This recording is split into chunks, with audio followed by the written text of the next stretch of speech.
C'est une production unique en Nouvelle-Aquitaine. Ces granulés de quelques centimètres, voilà à partir de quoi ils sont fabriqués. De la luzerne cultivée à la frontière du Périgord et du Lot-et-Garonne, une plante connue pour sa teneur en protéines, utilisée pour nourrir les animaux d'élevage.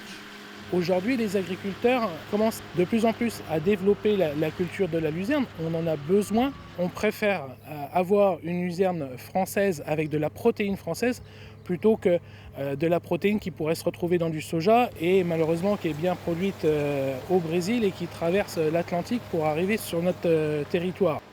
Une fois récoltée, la luzerne est ensuite transformée dans cette usine. Un brasier à plus de 800 degrés alimente un séchoir qui permet de faire baisser le taux d'humidité de la plante de 55 à 8%. La luzerne est ensuite broyée puis compressée en granulés.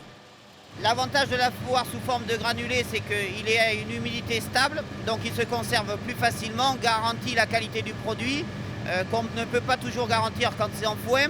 Et l'avantage, c'est qu'on le densifie, on économise du coup derrière du transport, de la manutention lorsque l'on distribue aux animaux. Près de 8000 tonnes de granulés sont fabriqués ici chaque année et la production devrait encore augmenter car la luzerne, qui requiert très peu de produits chimiques, est particulièrement recherchée en agriculture biologique.